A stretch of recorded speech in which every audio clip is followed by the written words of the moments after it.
We are often told that the Catholic Church is an institution of faith, charity, and spiritual poverty. We see images of the Pope washing the feet of the poor, missionaries building schools in Africa, and nuns taking vows of silence and destitution. But behind the incense, the marble statues, and the ancient rituals, there lies a financial reality that is far less holy and far more calculated. It's 2026 now. The global financial system is fracturing. The US dollar is struggling to maintain its dominance.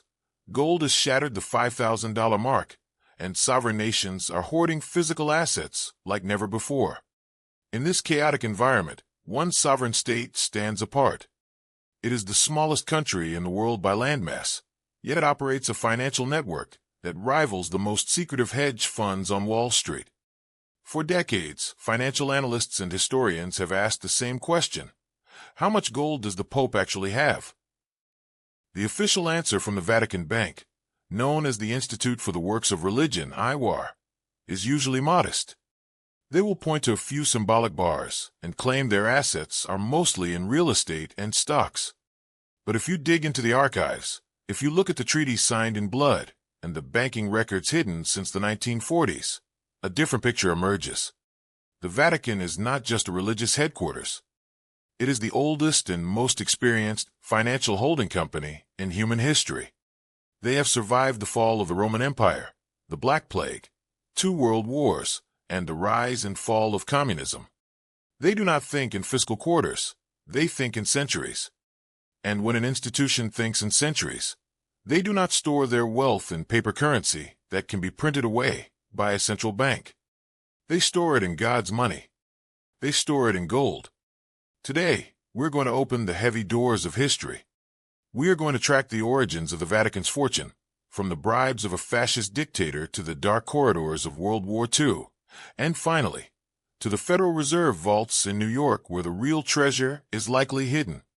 This is not a story about faith. This is a story about the ultimate hedge against the apocalypse. To understand the gold, we must first understand the seed capital. Many people assume the Vatican's wealth comes from the Sunday collection basket, the pennies and dollars donated by grandmothers around the world. While that money keeps the lights on, it does not build a financial empire. The real foundation of the Vatican's modern wealth was laid on February 11, 1929. For 60 years prior to this date, the Pope was essentially a prisoner in his own home. The Kingdom of Italy had conquered Rome in 1870, stripping the Church of its massive territories, its tax revenues, and its power. The Vatican was broke. They were landless and desperate. Then came Benito Mussolini. The fascist dictator needed legitimacy for his regime, and he knew that in Catholic Italy, the only way to get total control was to buy the silence and support of the Pope. So, they sat down at the Lateran Palace and signed a deal that changed history. It was called the Lateran Treaty. In exchange for recognizing the fascist government, Mussolini gave the Church 2 things. First, he gave them sovereignty, making Vatican City an independent country with its own laws, immune to Italian taxes or investigations. Second, and more importantly, he gave them cash. A lot of cash. Mussolini handed over a check for 750 million Italian lira, plus another 1 billion lira in government bonds. In today's purchasing power, this was a multi-billion-dollar injection of pure liquidity. Overnight, the Vatican went from being a bankrupt religious order to one of the most liquid financial entities in Europe. But having money is one thing. Knowing how to multiply it is another. The Pope at the time, Pius XI, knew that priests were terrible businessmen. If he handed this fortune to a cardinal, it would be wasted on charity or lost to incompetence. He needed a shark. He needed someone who understood the dark arts of banking. Enter Bernardino Nogara. Nogara was not a priest. He was not even particularly religious in his business dealings. He was a Jewish-connected investment banker with deep ties to the secular financial world. When the Pope asked him to manage this new fortune, Nogara accepted on one condition. I must have absolute freedom. No religious restrictions. If I need to buy gold, I buy gold. If I need to invest in weapons manufacturers or chemical companies, I will do it. The church cannot tell me how to make a profit." The Pope agreed. And that was the moment the Vatican Bank truly began. Nogar took Mussolini's cash and immediately started diversifying. He predicted the Great Depression before it happened. While the rest of the world was losing everything in the crash of 1929, Nogar was quietly buying physical gold at rock-bottom prices. He understood that when the world burns, paper burns with it, but gold remains. Bernardino Nogara didn't just survive the Depression, he built a fortress. By the time World War II erupted, the Vatican was a financial superpower. But war brings chaos, and chaos brings opportunity for those who have no moral compass regarding money. This brings us to the darkest chapter of the Vatican's gold reserves. It is a topic that is often labeled as a conspiracy theory, but the declassified documents tell a very specific story. We need to talk about the Bigelow Dispatch. In October 1946, an American intelligence agent named Emerson Bigelow sent a highly classified report to Washington. The document, which was kept secret for decades, contained explosive intelligence regarding the Vatican's activities during the collapse of the Nazi regime. Bigelow reported that the Vatican Bank had been used as a conduit to move Nazi and Croatian wealth out of Europe before the Allies could seize it. Specifically, the report mentioned the Ustascha treasury, a hoard of looted gold worth nearly 350 million Swiss francs at the time. This was gold stolen from the victims of the Holocaust, from central banks of occupied nations, and from the Serbian treasury. According to the intelligence report, this gold was smuggled into Vatican City by fleeing war criminals. Why? Because the Vatican had diplomatic immunity. No Allied soldier could cross the border into St. Peter's Square to search the trucks. The gold entered the sovereign territory of the Church, and according to Bigelow, a significant portion of it never left. The theory is simple and chilling. The Vatican Bank, under the guidance of its financial managers, helped launder this gold. They melted down bars with swastikas or foreign stamps, recast them into neutral bullion, and integrated them into the Church's reserves. It was the ultimate cleaning service. For decades, the Vatican has denied these claims. They refused to open their wartime archives until very recently. But the question remains, where did that wealth go?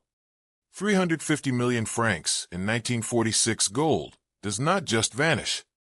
If Nogara was as brilliant as history suggests, he would not have let that asset sit idle. He would have secured it, stored it, and used it to hedge against the volatility of the post-war world. This influx of dark gold would explain how the Vatican managed to finance its massive global expansion in the 1950s and 60s without ever releasing public financial statements. They were sitting on a secret reserve that did not appear on any official ledger, a reserve that cemented their independence from the emerging secular powers. So where's the gold today? If you go to the Vatican, you won't find a giant vault beneath the Sistine Chapel. That would be too dangerous. Europe has always been a continent of war and invasion. Nogara knew that to protect the assets, they had to be moved to the new center of the world empire. According to multiple financial insiders and leaked discussions, the bulk of the Vatican's gold is not in Italy. It is held in custody at the Federal Reserve Bank of New York and partially in Switzerland. This makes perfect strategic sense. By keeping their gold in the U.S., the Vatican ensured that American military power effectively guarded their wealth. It also gave them instant access to dollar liquidity markets. Throughout the Cold War, while other banks were worried about Soviet tanks rolling into Europe, God's money was safely sleeping 80 feet below the streets of Manhattan.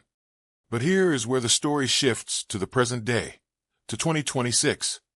For the last 70 years, this arrangement worked perfectly. The dollar was strong, and the U.S. was the undisputed superpower. But look around you. The geopolitical plates are shifting. The BRICS nations are challenging the dollar. The U.S. national debt has spiraled out of control. Trust in the Federal Reserve is at an all-time low. There are whispers in the intelligence community that the Vatican is quietly changing its strategy. Just as they moved money out of Europe before World War II, they may be preparing to move their assets again. In late 2025, reports surfaced that the Holy See began aggressively settling international accounts and repatriating certain hard assets. If the Vatican believes that the American Empire is in decline, just as the Roman Empire declined before it, they will not go down with the ship. They will move the gold. Perhaps to Singapore, perhaps to a private vault in the Swiss Alps, or perhaps they will keep it in the U.S., but under new legal titles that protect it from government seizure. This is the ultimate indicator. The Vatican has survived for 2,000 years because they are unsentimental about geography. They go where the power is. If they are starting to lose faith in the New York Fed, then you should be very, very worried about what is coming for the U.S. dollar. Why does a spiritual organization need tons of gold bars? The answer is not greed. It is sovereignty. Gold is the only financial asset that is not someone else's liability. It does not rely on a government's promise. It does not require electricity to exist. It answers to no one. For the Vatican, gold represents temporal independence. It allows the church to operate regardless of who is winning the war, who is the president, or which currency is collapsing. In 2026, as we watch gold prices soar and fiat currencies tremble, the actions of the Vatican serve as a silent warning. They are not selling. They are likely consolidating. They are preparing for a world where faith in paper money evaporates, leaving only the hard reality of metal. You might not have a 2,000-year-old bank or a diplomatic passport, but you can learn from their playbook. Bernardino Nogara taught us the rules. Do not trust sentiment. Do not trust political borders.